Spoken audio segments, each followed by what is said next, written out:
Hello and welcome to Devtech finance. आज के इस वीडियो में हम बात करेंगे हेल्थ इंश्योरेंस के बारे में। अगर आप हेल्थ इंश्योरेंस पॉलिसी लेने की सोच रहे हैं या फिर आपने ऑलरेडी हेल्थ इंश्योरेंस पॉलिसी ले रखी है या फिर आपको हेल्थ इंश्योरेंस से रिलेटेड जानकारी चाहिए तो ये वीडियो आपके लिए यूजफुल हो सकता है। इस वीडियो में हमने टॉप 10 थिंग्स कंसिडर किए हैं जो आपको जानना जरूरी है हेल्थ इंश्योरेंस से रिलेटेड। अगर आपको वीडियो पसंद आए तो लाइक जरूर करें, चैनल को सब्सक्राइब करना ना भूलें। बेसिकली जब आप हेल्थ इंश्योरेंस पॉलिसी लेते हैं तो इंश्योरेंस कंपनीज आपको कवरेज प्रोवाइड करती है जो कि 1 लाख से 1 करोड़ तक वैरी कर सकती है। जो भी पॉलिसी आपने खरीदी है, जैसे भी उसके टर्म्स एंड कंडीशंस है, ये कवरेज आप तब यूज कर सकते हैं जब आपको किसी तरीके की कोई इलनेस हो गई, कोई बीमारी हो गई, आप हॉस्पिटल में एडमिट हो गए। उस सिचुएशन में बहुत तरीके के एक्सपेंसेस आते हैं, जैसे कि डॉक्टर की फीस हो गई, मेडिसिन से रिलेटेड एक्सपेंसेस हो गया, आप जिस हॉस्पिटल रूम में रहेंगे उसका रेंट हो गया, उसके अलावा इमरजेंसी सर्विसेज, हॉस्पिटलाइजेशन से रिलेटेड ये छोटे छोटे एक्सपेंसेस मिलकर बहुत ज़्यादा कॉस्टली हो सकते हैं। ये कॉस्टली एक्सपेंसेस बाद में आपके फैमिली के फाइनेंशियल सिचुएशन को खराब कर सकती है और एक तरीके का बर्डन या फिर टेंशन क्रिएट किया जा सकता है। तो ऐसे में insurance policy, health insurance policy लेना ज़रूरी हो जाता है ताकि आपको किसी भी तरीके की कोई टेंशन ना हो। अगर कल होकर कोई बीमारी हो जाए, आप अच्छे से रिकवर कर पाए, आप या आपका कोई फैमिली मेंबर। अलग अलग प्लान्स होते हैं जिसमें आप या तो इंडिविजुअल खुद को कवर कर सकते हैं या फिर अपने फैमिली मेंबर्स को भी कवर कर सकते हैं। उस बारे में हम बाद में बात करेंगे। एक और चीज जो आपको ध्यान में रखनी है, बहुत लोग ये सोचते हैं कि हेल्थ इंश्योरेंस लेना सही रहेगा या नहीं। तो ऐसे में आपको एक सिंपल कैलकुलेशन करना है कि अगर आपका फैमिली बजट, बिना आपका फैमिली बजट अफेक्ट हुए हो, आपके पास इतनी सेविंग हो, ऑलमोस्ट 10 लाख तक की सेविंग आपके पास ऑलरेडी हो, जो कि आपको और किसी चीज में यूज नहीं करनी है, वो आप इमरजेंसी में हेल्थ केयर के लिए यूज कर सकते हैं। अगर आपके पास उतनी सेविंग, उतना फंड ऑलरेडी क्रिएटेड है तो आपको हेल्थ इंश्योरेंस की जरूरत नहीं है, आपको प्रीमियम्स देने की जरूरत नहीं है, बिकॉज ऑलरेडी आपके पास सफिशिएंट अमाउंट है अपने हेल्थ केयर ट्रीटमेंट्स को मैनेज करने के लिए। लेकिन अगर हम बात करें मिडिल क्लास फैमिलीज की, अगर आपके पास उतनी सेविंग नहीं है, आपके पास और भी फ्यूचर प्लान्स है जिसके लिए आपको पैसे इन्वेस्ट करने हैं और ऐसे में आप हेल्थ केयर के लिए अलग से उतना फंड एक्यूमुलेट नहीं कर पाए हैं, तो इंश्योरेंस लेना सही होता है। क्योंकि अनएक्सपेक्टेडली अगर किसी तरीके की कोई बीमारी आ गई तो वैसे में आपको टेंशन ना हो, आपकी फैमिली के ऊपर प्रॉब्लम ना आए। अब एक और बात ये कंसिडर की जाती है कि आप अपने लाइफस्टाइल को अच्छा रख सकते हैं। वो ज़रूरी होता है कि आप हेल्दी रहे, फिट रहे। वैसे में चांसेस कम हो जाते हैं कि आपको कोई डिजीज हो, लेकिन कुछ सीवियर डिजीज होती है, कुछ पैंडेमिक जैसे कि अभी कोरोना चल रहा है, वैसे डिजीजेस, कुछ अनसर्टेन डिजीजेस हो जाती है, कुछ सीरियस इलनेस की जो हम बात करें, कैंसर एंड ऑल, तो वैसे वो डिजीजेस प्रिडिक्टेड नहीं होती। वैसे में ज़रूरी हो जाता है कि कम से कम आप एक health insurance plan safe side के लिए लेकर चले ताकि आप अनसर्टेनिटी को, किसी तरीके के रिस्क को फेस कर पाए फ्यूचर में। और एक बात जो मेंशन करनी ज़रूरी है कि आजकल बात करें या फिर वक्त के साथ हेल्थ केयर ट्रीटमेंट्स एक्सपेंसिव होते जा रहे हैं। वैसे में आपकी फाइनेंशियल पोजीशन पर ये बहुत ज़्यादा इफेक्ट करती है, तो ये ज़रूरी हो जाता है कि आप हेल्थ इंश्योरेंस खरीदें। बेसिकली ये बात हो गई कि हेल्थ इंश्योरेंस होता क्या है। बाकी इन्वेस्टमेंट की तरह आप इसको ना देखें, या फिर ऐसा नहीं है कि आपको मैच्योरिटी पे एक लमसम अमाउंट मिल जाएगा। हेल्थ इंश्योरेंस में आपको ये चीज़ ध्यान में रखनी है कि ओनली जब आप बीमार पड़े या फिर किसी तरीके की हॉस्पिटलाइजेशन एक्सपेंसेस आए जो कि आपके इंश्योरेंस पॉलिसी के अंडर कवर है टर्म्स एंड कंडीशंस में, तभी आप वो क्लेम कर सकते हैं। तो बहुत ज़रूरी हो जाता है कि आप अपने हेल्थ इंश्योरेंस पॉलिसीज़ के बारे में अच्छी तरीके से जानें। आप उसके सारे टर्म्स एंड कंडीशंस के बारे में पता रखें कि कौन कौन सी बीमारी में आप क्लेम कर सकते हैं, कौन कौन सी बीमारी कवर्ड है उसके अंडर, कितना तक का अमाउंट आपको मिलेगा और प्रोसीजर क्या है, ये सारी बातें ध्यान में रखनी ज़रूरी होती है। अब हम बात करें टाइप्स ऑफ हेल्थ इंश्योरेंस की, तो बेसिकली ये मेजर टाइप्स है हेल्थ इंश्योरेंस के जो आपको देखने को मिल जाएंगे। फर्स्ट होता है critical illness plan. Critical illness plan में सीवियर डिजीजेस को कवर किया जाता है, जैसे कि कैंसर हो गया, हार्ट रिप्लेसमेंट हो गया, ऑर्गन ट्रांसप्लांट हो गया, किडनी फेलियर हो गया। तो ऐसी कोई गंभीर बीमारी हो गई, उसे कवर किया जाता है क्रिटिकल इलनेस प्लान में, जिसमें आपको एक लमसम अमाउंट पे कर दिया जाता है क्लेम करने पर। दूसरा है individual health insurance. Individual health insurance बस पॉलिसी होल्डर को कवरेज प्रोवाइड करता है, और इसमें भी वो सारे एक्सपेंसेस कवर होते हैं, जैसे कि मेडिसिन के एक्सपेंसेस, डॉक्टर की fees, room rent, emergency services, ये सारे एक्सपेंसेस इसमें कवर हो जाते हैं। लेकिन ये बस पॉलिसी होल्डर को कवर करता है, तो पॉलिसी होल्डर को अगर कोई बीमारी हो गई, उसके हॉस्पिटलाइजेशन का खर्चा आ रहा है, तब ये पॉलिसी लेना सही रहता है। तीसरा है फैमिली फ्लोटर प्लान। अब इस पॉलिसी के अंडर आप अपनी एंटायर फैमिली को कवर कर सकते हैं एक सिंगल पॉलिसी में। मेजरली ये 4 to 5 फैमिली मेंबर्स को इसके अंडर में कवर किया जा सकता है। और बेसिकली इसका जो प्रीमियम है वो डिसाइड होता है आपके टोटल फैमिली मेंबर्स को एक्यूमुलेट करके। तो मान लीजिए कि आपने अगर फैमिली फ्लोटर प्लान लिया, उसमें आपके पेरेंट्स भी है जो कि सीनियर सिटीजन है, तो आपका प्रीमियम ज़्यादा हो सकता है, बिकॉज जैसे जैसे आपकी एज ज़्यादा होगी, आपका हेल्थ इंश्योरेंस का जो प्रीमियम होगा वो ज़्यादा होगा। जब आपकी एज कम होती है तो हेल्थ इंश्योरेंस प्रीमियम आपको कम पे करना होता है। 2-3 चीज़ें हैं जिसके according health insurance premiums decide होते हैं। पहला होता है आपका लाइफस्टाइल हैबिट। अगर आपको स्मोकिंग, अल्कोहल ये सब लेने की ज़्यादा आदत है, तो आपका प्रीमियम ज़्यादा चार्ज होगा, बिकॉज आपका मेडिकल चेकअप भी कुछ कंपनीज कर लेती है। कुछ कंपनीज आपसे इंफॉर्मेशन मांगेंगी, जिसमें आपको सही इंफॉर्मेशन देना होता है अपनी लाइफस्टाइल हैबिट्स के बारे में, ताकि वो आपका प्रीमियम डिसाइड कर सके। इसके अलावा अगर आपका एज ज़्यादा है तो रिस्क ज़्यादा होता है कि आपको कोई बीमारी हो। जब आप यंग होते हैं तो वही बीमारी होने के चांसेस कम होते हैं। तो जैसे जैसे आपकी एज ज़्यादा होगी, प्रीमियम भी बढ़ता जाता है। तो वैसे में आप ध्यान रखें कि जब आप फैमिली फ्लोटर प्लान ले रहे हैं, तो उस प्लान में आप खुद को, अपने स्पाउस को, यानी कि आपके वाइफ या हस्बैंड को, और अपने बच्चों को साथ में कवरेज प्रोवाइड करें। ऐसा करने से आपका प्रीमियम ज़्यादा नहीं आएगा और वो सही रहेगा और पूरी फैमिली कवर हो जाएगी। अगर आपके घर में आपके पेरेंट्स हैं, तो उनके लिए आप अलग से सीनियर सिटीजन हेल्थ प्लान ले लें, क्योंकि आपके पेरेंट्स को, जो सीनियर सिटीजन हो, उनको ज़्यादा प्रोन होते हैं वो डिजीज़ के, यानी उनको गंभीर बीमारी होने के चांसेस आपसे कई गुना ज़्यादा होते हैं। तो वैसे में उनके लिए इंडिविजुअल सीनियर सिटीजन प्लान लेना ही सही रहता है, और बाकी पूरे फैमिली मेंबर को कवर करने के लिए आप एक फैमिली फ्लोटर प्लान ले सकते हैं। उसके बाद है मैटरनिटी हेल्थ इंश्योरेंस। ये बेसिकली बेनिफिट प्रोवाइड करता है जब मैटरनिटी पीरियड हो वुमेन्स के लिए। वैसे में जो भी हॉस्पिटल का खर्चा हुआ, जो भी एक्सपेंसेस हुए, वो सारी चीज़ें इसमें कवर होती है। अभी recently because of this pandemic जो चल रहा है कोरोना वायरस का, उसकी वजह से कोरोना हेल्थ इंश्योरेंस प्लान भी आ गया है, जिसमें आप कवरेज ले सकते हैं। जब आप कोरोना की वजह से हॉस्पिटल में एडमिट होते हैं, तो जो एक्सपेंसेस आते हैं वो कवर हो जाते हैं इसमें क्लेम करने पर। और लास्ट है यूनिट लिंक्ड हेल्थ प्लान। इसमें ना बस आपको हेल्थ इंश्योरेंस नहीं, उसके साथ साथ थोड़ा बहुत इन्वेस्टमेंट भी होता है आपके मनी का। तो ऐसा है कि आप जो प्रीमियम भरते हैं उसका कुछ पार्ट आपके इंश्योरेंस के तौर पे साइड किया जाता है और कुछ पार्ट को इन्वेस्ट किया जाता है। तो इसमें आप एक लमसम में बाद में बेनिफिट ले सकते हैं आप अपने इन्वेस्टेड मनी का। उसे आप चाहे तो अपने कवरेज में भी ऐड करवा सकते हैं, अलग से आप उस पैसे को ले भी सकते हैं। और इसमें एक फ़ायदा ये हुआ कि आपको इंश्योरेंस के साथ साथ थोड़ा बहुत इन्वेस्टमेंट भी हो गया, लेकिन इसके अपने ही कुछ लूप होल्स हैं। तो जब मैं एक सेपरेट वीडियो बनाऊंगी टाइप्स ऑफ हेल्थ इंश्योरेंस पे, तो मैं इन सारे प्लान्स को अच्छे से कंसिडर करूंगी, अच्छे से एक्सप्लेन करूंगी, ताकि आपको और ज़्यादा डिटेल में क्लियर हो जाए कि किस प्लान की क्या बेनिफिट्स हैं और क्या ड्रॉबैक्स हैं। आपको जो चीज़ ध्यान में रखनी है वो ये भी है कि कैशलेस ट्रीटमेंट होना चाहिए। अब 2 तरीके से इंश्योरेंस कंपनीज आपको आपके क्लेम को कंसिडर करती है। या तो वो आपको रिम्बर्समेंट प्रोवाइड करेगी या फिर कैशलेस ट्रीटमेंट प्रोवाइड करेगी।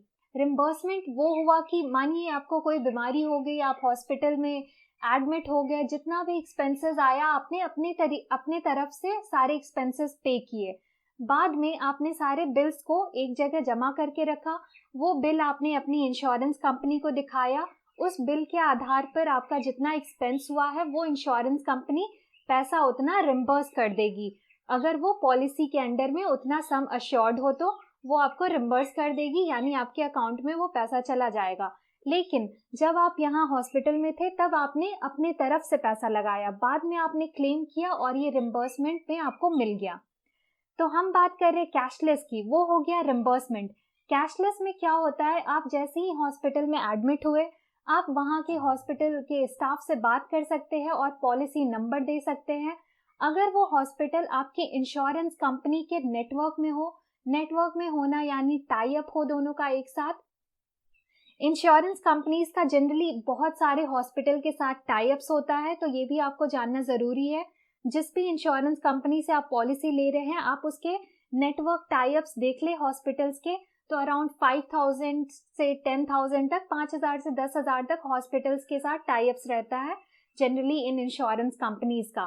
तो उसमें कौन कौन से हॉस्पिटल हैं आप देख ले, और जब आप ये हॉस्पिटल के टाई अप्स देख लेंगे और अगर उन टाई अप्स वाले हॉस्पिटल में किसी में भी आप जाते हैं एडमिट होते हैं तो आपको कैशलेस ट्रीटमेंट मिलता है। आप अपना पॉलिसी नंबर दिखा सकते हैं और बिना कोई अमाउंट आपको अपनी तरफ से पे किए हुए सारा अमाउंट जो होता है वो इंश्योरेंस कंपनी आपके हॉस्पिटल को पे करती है और आपका ट्रीटमेंट सही तरीके से हो जाता है।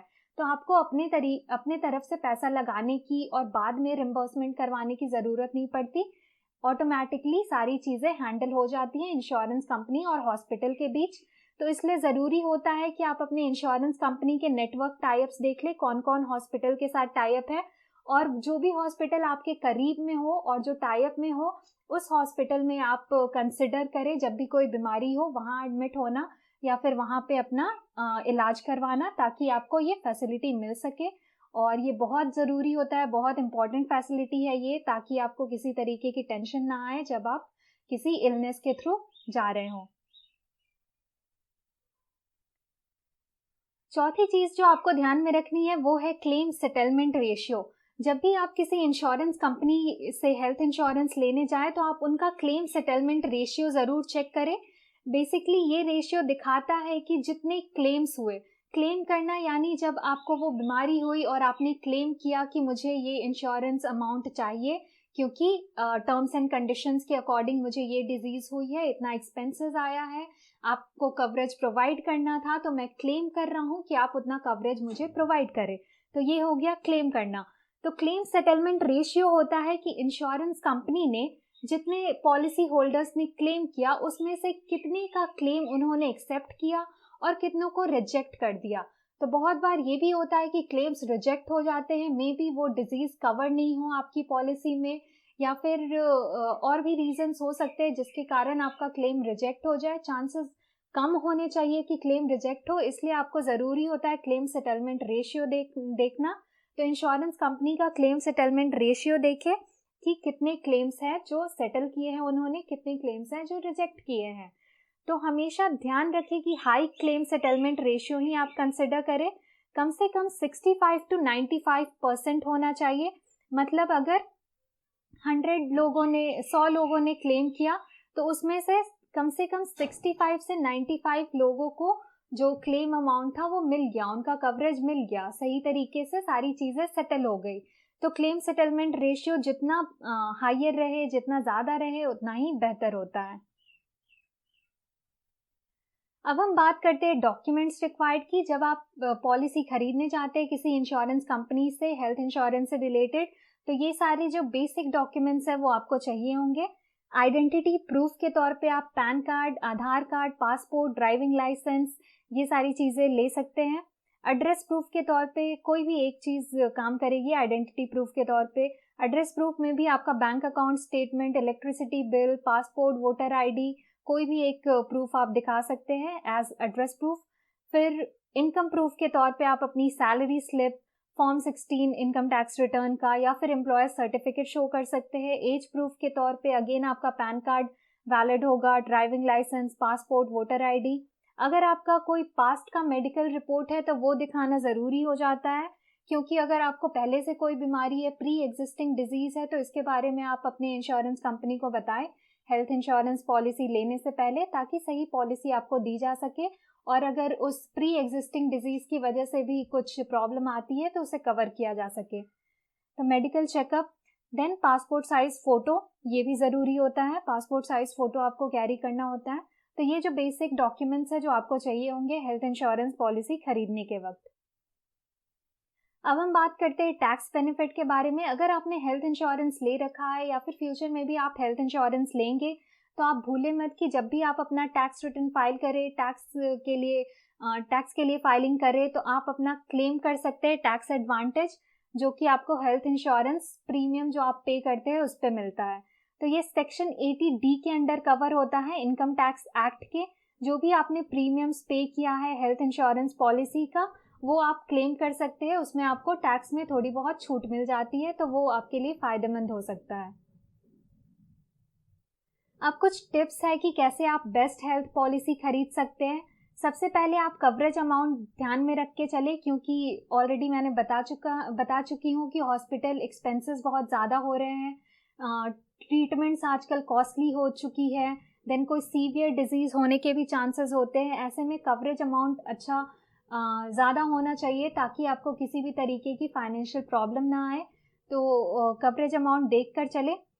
सेकेंड है कैशलेस ट्रीटमेंट, इसके बारे में हमने बात कर ली। थर्ड है large network of types.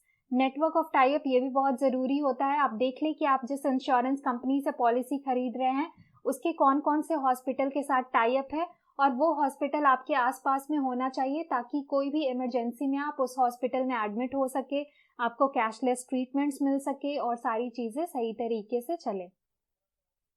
Add on benefits आप देख सकते हैं किसी भी पॉलिसी से रिलेटेड क्या क्या एड ऑन बेनिफिट्स होते हैं। कुछ लोग आपको मेडिकल सर्विसेज प्रोवाइड करते हैं, मेडिकल चेकअप्स प्रोवाइड करते हैं एक्स्ट्रा में।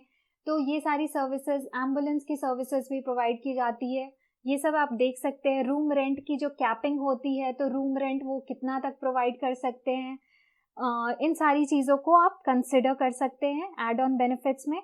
देन आप कंपेयर करना ना भूलें अलग अलग पॉलिसीज़ को, ताकि आपको एक आइडिया मिल पाए। कंपेयर करने के लिए आप किन चीज़ों को देखें वो मैं बता देती हूँ। पहले आप सम अश्योर्ड देखिए, यानी आपको कितना पैसा मिलेगा जब कोई इलनेस हो या कोई बीमारी हो। तो कवरेज अमाउंट या सम अश्योर्ड जो भी हम कहें, वो आपको देखना ज़रूरी है।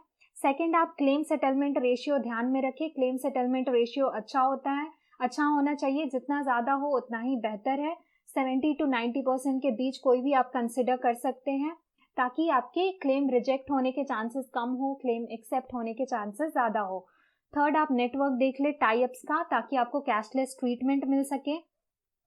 उसके अलावा आप प्रीमियम देख ले, प्रीमियम कितना पड़ रहा है किसी भी पॉलिसी का, और क्या क्या बेनिफिट्स एक्स्ट्रा में मिल रही हैं जो कि आप यूज़ कर सकते हैं उस पॉलिसी के अंडर। तो ये सारी चीज़ें आप ध्यान में रखिए, और देन अलग अलग पॉलिसीज़ को कंपेयर कर सकते हैं। कंपेयर करने के लिए आप ऑनलाइन वेबसाइट यूज़ कर सकते हैं। अलग अलग वेबसाइट्स हैं जो कि पॉलिसीज़ को कंपेयर करती है। एग्जाम्पल के तौर पे policybazaar.com भी है, वहाँ जाकर आप अलग हेल्थ इंश्योरेंस पॉलिसीज़ को कंपेयर कर सकते हैं और चूज़ कर सकते हैं जो बेस्ट हो आपके लिए।